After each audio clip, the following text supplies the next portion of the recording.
Residential certificate বা permanent residential certificate একটি সরকারি নথি যা প্রমাণ করে একজন ব্যক্তি কোনো রাজ্যের বা রাষ্ট্রের স্থায়ী বাসিন্দা।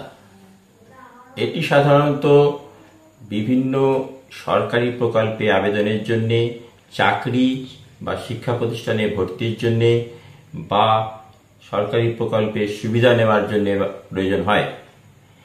পার্মানেন্ট রেসিডেন্সিয়াল সার্টিফিকেট আপনি কিভাবে আবেদন করবেন, কোথায় জমা দেবেন, কি কি ডকুমেন্ট লাগবে বা কতদিনে সার্টিফিকেট হাতে পাবেন, বিস্তারিত জানাবো এই ভিডিওতে। নমস্কার, মেঘা অনলাইন ডিজিটাল ইউটিউব চ্যানেলে আপনাকে স্বাগত। রেসিডেন্সিয়াল সার্টিফিকেট সাধারণত সংশ্লিষ্ট এলাকার ব্লক উন্নয়ন আধিকারিক বা মহকুমার শাসকের অফিস থেকে ইস্যু করা হয়। পশ্চিমবঙ্গে বসবাসকারী যে কোনো ব্যক্তি রেসিডেন্সিয়াল সার্টিফিকেট বা পার্মানেন্ট রেসিডেন্সিয়াল সার্টিফিকেটের জন্য আবেদন করতে পারেন। বাসিন্দা সার্টিফিকেটের মাধ্যমে কোনো ব্যক্তির বাসস্থানের ঠিকানা নির্দিষ্ট করা হয়। কোনো ব্যক্তি কোনো স্থানে কতদিন থেকে বসবাস করছেন তা বাসিন্দা সার্টিফিকেটের মাধ্যমে বোঝা যায়। অর্থাৎ কোনো ব্যক্তি কোন রাজ্যের বা কোন অঞ্চলের বাসিন্দা তা সহজে বাসিন্দা সার্টিফিকেটের মাধ্যমে বোঝা সম্ভব। রাষ্ট্রীয় কোটায় শিক্ষা প্রতিষ্ঠানে ভর্তি বা সরকারি চাকরির জন্যে বা সরকারি বৃত্তি পেতে একজন ব্যক্তি সেই রাজ্যের বাসিন্দা তা প্রমাণ করার জন্যে রেসিডেন্সিয়াল সার্টিফিকেট অপরিহার্য।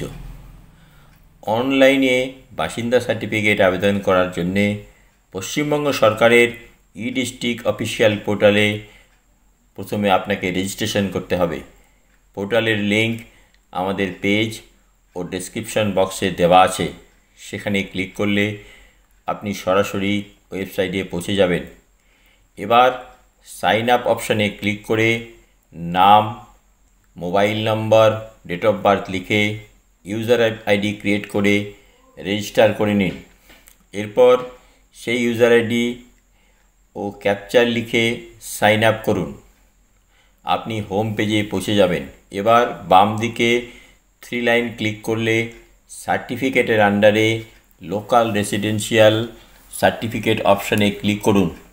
নেক্সট পেজে টার্মস অ্যান্ড কন্ডিশন দেখে অ্যাকসেপ্ট করুন ও পরের পেজে অ্যাপ্লিকেশন বেসিক ইনফরমেশনগুলো যেমন name, date of birth, mobile number, email ও এরপর অ্যাড্রেসের pincode, country, state, district, sub district, rural or urban, block or municipality, village, post office, police station এগুলো ফিল করুন।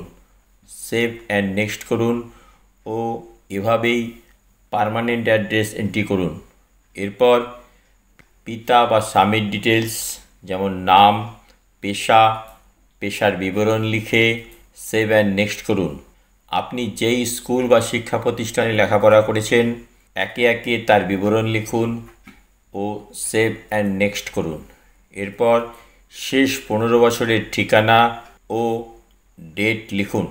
আপনার বাড়ি আপনার নিজস্ব কিনা উল্লেখ করুন ও আদার্স ডিটেল অপশানে আবেদনকারীর পেশা, রাজ্য, জেলা ও কতদিন থেকে সেই ঠিকানায় বসবাস করছেন এবং সার্টিফিকেট আপনার কেন প্রয়োজন সেটা উল্লেখ করুন ও সেভ করে নিন।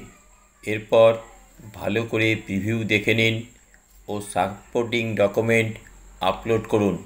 ডকুমেন্ট আপলোড করার পর অ্যাকসেপ্ট বক্সে ক্লিক করুন, সেভ করুন ও সাবমিট করে দিন। মনে রাখবেন, অরিজিনাল ডকুমেন্টের স্ক্যান কপি নির্দিষ্ট মাপে ও ফরম্যাটে আপলোড করতে হবে। রেসিডেন্সিয়াল প্রুফ হিসাবে আধার কার্ড, রেশন কার্ড বা বিদ্যুতের বিল, আইডেন্টিটি প্রুফ হিসাবে যেমন ভোটার কার্ড, আধার কার্ড বা প্যান কার্ড, ফটোগ্রাফ, গেজেটেড অফিসারের অ্যাটাস্টেড করা ছবি ও আদার রেলিভেন্ট ডকুমেন্টে আপনি আপলোড করতে পারেন, যেমন জমির দলিল বা খতিয়ান, ভাড়াটিয়া চুক্তি, বিবাহ শংসাপত্র ইত্যাদি। প্রুফ অফ বার্থ হিসাবে বার্থ সার্টিফিকেট ও মাধ্যমিকের পাস সার্টিফিকেট আপলোড করতে পারেন।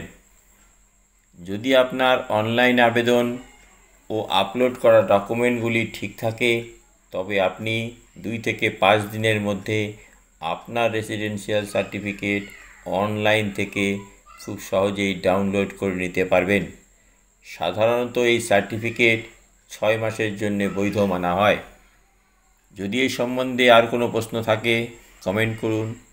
ভিডিও ভালো লাগলে বা দরকারি মনে হলে আমাদের ইউটিউব চ্যানেল লাইক, শেয়ার ও সাবস্ক্রাইব করুন ও বেল আইকনে ক্লিক করে রাখুন পরবর্তী ভিডিও সবার আগে পাওয়ার জন্যে।